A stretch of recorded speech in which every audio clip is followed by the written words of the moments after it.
I have to hand it to Fire Emblem Engage. For a game that's been heralded and or lambasted as a straightforward return to form for the franchise, I keep finding myself with new things to say about it. This time, as you can tell from the title, I want to talk about Engage's legacy paralogues, those maps affiliated with the Emblem characters that have been lifted from the earlier games that those characters star in. While I do think Engage's map design is overall pretty solid, and it's got some standout maps of its own, as someone who's played every game in this series in one form or another, I just can't deny the sweet, sweet hit of nostalgia offered by these paralogues. And while all of them are great in that regard, and all of them make an effort to showcase the highlights of their source games, some of them are inevitably better than others, and that's what I want to dive into today. I'm going to be ranking the legacy paralogues of Engage according to how strong of a showing they make for the games they represent. We're talking visual design, music, map mechanics, little Easter egg style references, the dialogue with the emblems before and after the battles, all that stuff. Of course, this list is purely my opinion, and you're likely to disagree with one or more of my rankings. But that's all the more reason to talk about how you'd rank them down in the comments when you're done watching. Quick note though, in this video I'll be sticking to the 12 legacy paralogues found in the base game, and won't be doing those in the DLC, because they haven't all released yet, so it would be a bit premature to talk about them. Maybe once we've gotten the final wave of DLC, I'll do another video discussing how those paralogues stack up against each other, and against those in the main game, but that's for later. Starting the ranking from my least favorite. A bit of an unfair call here, but it's an easy one. Lucina is the one to introduce the concept of legacy paralogues, and hers is the lowest leveled and by far the simplest. That's not surprising at all coming from Awakening, a game not exactly known for stellar map design, and all the more so as it's a copy of the arena battle in Chapter 4, which as you might expect of an early game map is extremely light on enemies. This one is somewhat interesting in that it's the only legacy paralogue in the base game where you also fight the Emblem character in the original, which does make the intro spiel that all the Emblems go through about deciding to fight a Lear more reasonable in this one instance. That's not going to save it from the bottom slot though, as it's far too short and simple, and Lucina herself barely puts up a fight, especially as the sparse enemy placement allows you to easily isolate her and nullify the threat posed by her Engage attack. Incidentally, when I went to gather footage for this video, I did so in my post-game grind file, hence why I'm so overleveled.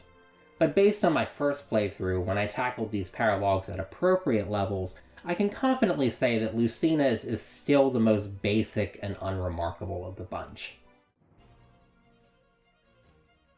This one was another easy ranking. I played all 3 previous iterations of this map, and like so much else in the Arcanea games, not one of them has ever stuck in my mind. You've got a few ways to tackle the treasure room on the left side of the map, and the thieves that you'll be racing to reach the chest, but the prizes inside are notably less impressive than some of what you could get in the original game, which included 2 stat-boosting items and a warp staff. Marth and the other enemies in this paralogue do put up significantly more of a fight than those in Lucina's, with several generics having revive stones, and Marth opening the throne room door and charging you when you approach. But those are standard mechanics for Engage, and so don't particularly stand out. And while Marth himself is dangerous, he's also easy to surround and take down once he's outside the throne room and separated from his chain-guarding allies. The visuals and music in this chapter do a lot with the little offered by the Famicom original and its similarly sparse remakes. But as you'd expect of a map of this era, it's simpler than it looks, and doesn't stand out much as a result.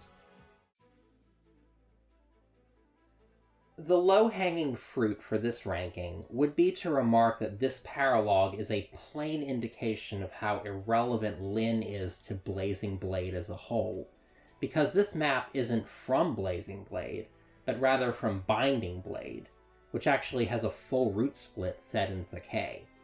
Fans of FE7 only get a legacy paralogue from that game in the DLC, and it's telling that Lynn's dialogue here says nothing about the immediate situation of the chapter, but instead recounts her life growing up in Sakai. It's not a complete mismatch, of course, because in Binding Blade this is the chapter where you obtain the legendary bow Mulagir, which Engage uses as Lynn's main weapon. But I can imagine this is a sore point for those who dislike seeing Lynn as Engage's FE7 Emblem representation. However, that's not why I'm choosing to place this map low on my list, because I find it underwhelming in another respect. The gimmick of the original paralogue is that each of the 6 tents is guarded by a boss with an identical portrait, and one of them is randomly chosen as the point that Roy needs to seize, while seizing the others will spawn reinforcements. The Engage paralogue copies the 6 bosses, and that in combination with the more complex terrain make this a more difficult chapter to tackle than either Lucina's or Mart's, but it opts to keep Lynn separate from the tents instead of doing anything more interesting. I would have liked to see her use her ability to create doubles to have each tent guarded by a Lynn, all of whom look the same until you attack them, and that only after attacking the randomly placed real one would she start moving and use her Engage attack. That would have been a more clever callback to the original map, but that's not what we got, so low on the list it is. This paralogue does a lot of things right. It faithfully copies the design and enemy layout of Chapter 11 of Three Houses, adds a secondary objective where you're encouraged to protect these crystals from being attacked in exchange for more loot, and utilizes Byleth's dancing Engage ability to send in a general, halberdier, and wyvern knight that function as mini-bosses and clearly represent the house leaders. That said though, on the off chance that you haven't played Three Houses, what on earth are you supposed to think any of this means? As part of Intelligent Systems' larger determination to remain as neutral as possible when it comes to Fodlan's factionalism, Byleth's dialogue has nothing whatsoever to say about the fight that's being replicated here, or what those crystals are supposed to represent, or indeed anything beyond a quick recitation of the Saros legend and acknowledgement of Sothis' throne. And yet, somehow, I still see people using this paralogue or other Three Houses content in Engage to argue that the game declares one route or another to be quote-unquote canon. Seriously guys, IS doesn't care beyond what makes them money. That's why this chapter can't even mention the Flame Emperor, to say nothing of who that is and why she'd be trying to kill you here. This is a mechanically interesting paralogue, but the optics are just bizarre. Also, the rewards for saving the crystals are nowhere near as nice as the knowledge gem was in the original. Petty, but true.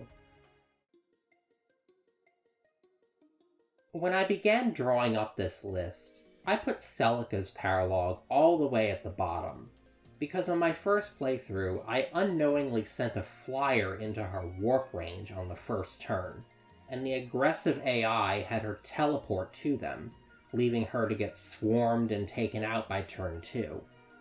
Getting reverse warp skipped was a very underwhelming experience, to say the least. On my second run, though, I deliberately avoided her attack range so that my units could work their way down the beach and see what else this paralogue had to offer, and it's alright.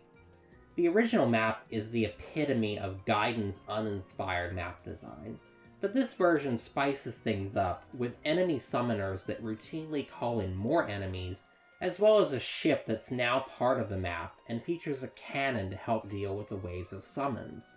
There's also the worms in the back, replicating the Necro Dragon of the original, although you're unlikely to fight the one closest to Celica because the AI just loves to have her use Warp Ragnarok at the earliest opportunity.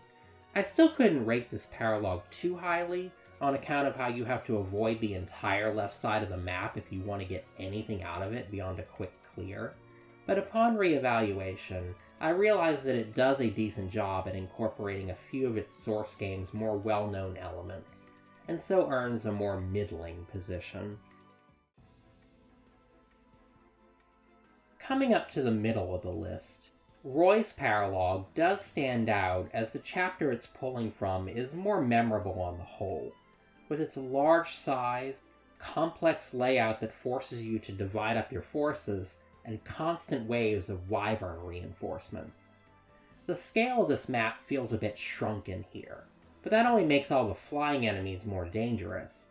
And even with that reduction, this will still likely be one of the paralogues that takes the longest to complete. As is the case in the main story, Roy's holdout ability turns him into quite the frustrating boss compared to the other emblems. And because your army is almost certainly going to be scattered because of different movement speeds and all the wyverns, it's going to be even more of a challenge ensuring that you'll have enough units on hand to take Roy out when the time comes. Not a bad showing for a guy who's generally considered to be one of Engage's weaker emblems. This one threw me when I first saw it. Erica's Paralogue is the only one to be an endgame map, and when I started thinking about whether that was fitting, is Sacred Stones' endgame really that memorable apart from the stuff with Leon? I realized that the game just doesn't have that many iconic maps. The first one that springs to mind for me is the Ghost Ship, but that's on Ephraim's route, and Engage handles his presence quite strangely. It would have been nice to see this paralogue do something with him, aside from having him appear in Erica's Engage attack as usual, but we didn't get that. Also, this is the only paralogue where player and enemy positions are inverted in comparison to the original, with your army starting where Leon does, and Erica standing where the Sacred Stones army deploys. Kinda curious that this would be the one time where that happens. It's a competently designed map overall, moderately challenging, and effective at translating the monster enemies of the original into Engage's standard generics, but it doesn't stand out much beyond those two unique elements I mentioned. I did like the indirect reference to Leon in the intro, as that's easily the strongest story hook, but that's not enough to keep this paralogue from feeling very middle of the road. Now then, on to the top 5. The funny thing about this chapter, Radiant Dawn prominently features ledges as a mechanic, with this chapter in particular, the infamous Part 3, Chapter 13, being filled with them.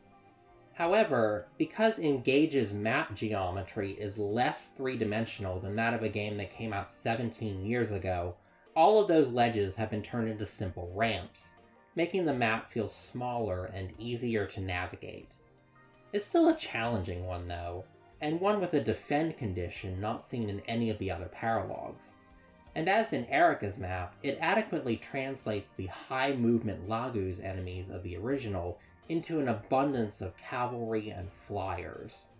There's also a nice little Easter egg in the form of the thief standing next to Micaiah, obviously standing in for Soth, and also calling back to the original where Soren took the same position alongside Ike. Radiant Dawn itself highlights the parallel between these two couples, so I appreciate that Engage does the same. The introduction even sets up the conflict between Micaiah and Ike, describing in broad strokes a situation that would lead two Emblem characters to fight one another. See, this is the kind of exposition that's missing from Bailet's paralogue. My gripes with this map are largely of the petty variety, like how there's less snow on the ground than in the original, and how the lack of allied NPCs means there was no way for Engage to replicate the old meme of the 313 Archer. Still though, pretty good rendition of one of Radiant Dawn's most unforgettable maps. I went back and forth a few times between this one and Micaiah's paralogue as to which one was better, because I think both of them do a good job of representing highlights from the Tellius games.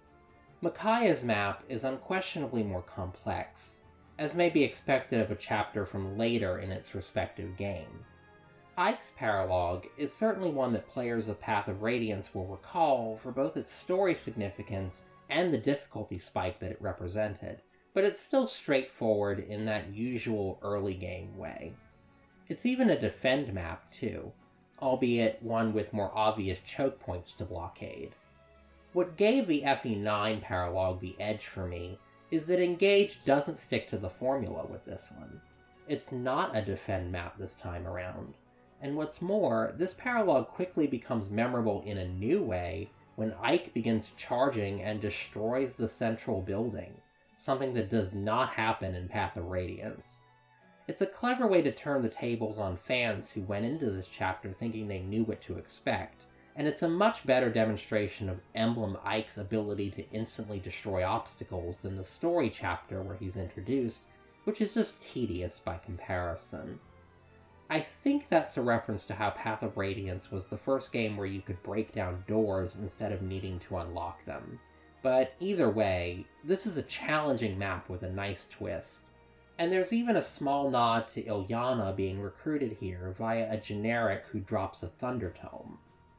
Ike's Paralogue just missed the top 3, but it's excellent all the same. Those of you who've been keeping track of which Paralogues I haven't listed yet have probably noticed that my Yggdrasil bias is on full display, but allow me to make a case for this one first. Genealogy of the Holy War is notorious for several things, one being that its maps span entire countries. This is the full map of Chapter 10, from which Sigurd's Paralogue is taken, and this is approximately the extent of what appears in Engage. As a compressed take on a genealogy map, though, this one isn't too bad, as it manages to incorporate the castle-seizing gameplay core to FE4 while never feeling too big. There's a lot of nods to the original, like a sage with Meteor standing in for Arvis on the first castle, and even a wall of reinforcements after you take the first castle that greatly resembles how FE4 deploys its enemy armies in stages. I initially took issue with the decision to recreate a map from the second generation, as it's an awkward fit for Sigurd who's, not playable at that point in the game, to put it lightly. But then Engage turned it back around in the outro when Sigurd gives Alir the same lesson on revenge that his ghost gives to his son in this very chapter. IS still could have gone with a Generation 1 map to avoid Selif's conspicuous absence from Engage. Maybe Chapter 1 where Sigurd meets Deirdre, or Chapter 3 where he's forced to fight Eldigan. But they made this one work just as well, and even threw in the hardest optional challenge in any of these Paralogues in the form of these 2 over-leveled sages with multiple revive stones in the bottom left corner, representing Julius and Ishtar. There's a few ways you can take them down, and all you get for it is money and bragging rights, but it's a solid callback all the same. Unlike Three Houses, IS acknowledges Fates' root split as a part of its enduring legacy, so there was no better moment from the game to revisit than the Branch of Fate. This Paralogue is based mostly on the Revelation version of this chapter, with your forces deployed in the top middle of the screen and immediately facing attacks from both sides.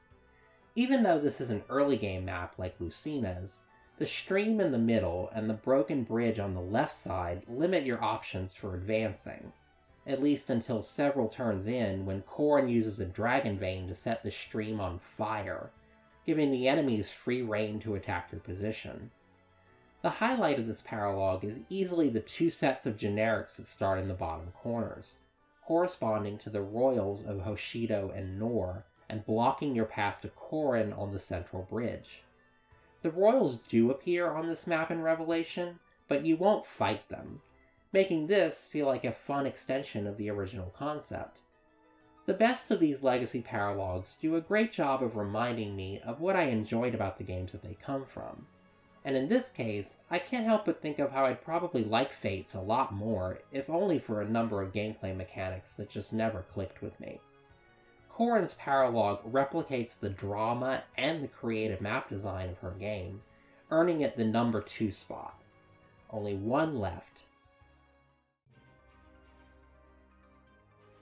I could not, in good conscience, have any other Paralogue as my number 1.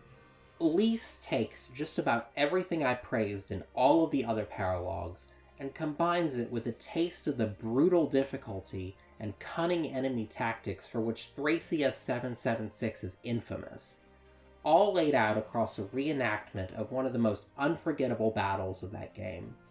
It forces you to contend with powerful and accurate ballista attacks, dangerous staff bots, decoy soldiers at the beginning luring you into the enemy formation, a disappearing bridge, constant reinforcements, and a massive cavalry charge accompanying Leaf himself.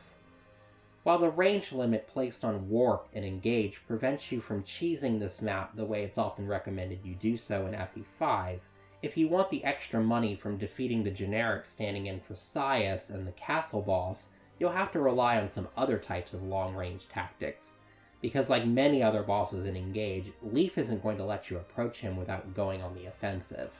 There's something darkly humorous in the knowledge that Leaf here takes the place of Reinhardt, who became so well known as a powerful unit in Fire Emblem Heroes that he's just about taken Leaf's spot as the most recognizable character from Thracia.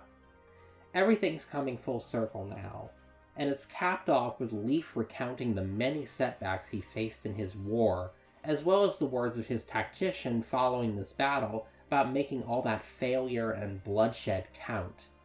The small but significant reference to the grim tone of Thracia's writing is fantastic, and a poignant way to close out one of the hardest paralogues in Engage. Congratulations, Leaf. You may be a so-so Emblem character, but you can sure deliver one amazing nostalgic experience. Well, that was fun. Really makes me crave some Yggdrasil remakes, but then I'm always in the mood for those. But what did you think of these paralogues? How well do you think they show off your favorite games?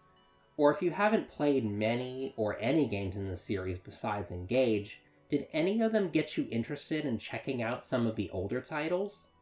Let me know down in the comments, and be sure to like the video and subscribe to my channel for more Fire Emblem content. One of these days, after we've gotten the last wave of DLC, I'll at least have to revisit this idea and talk about those paralogues. Thanks for watching. Au revoir!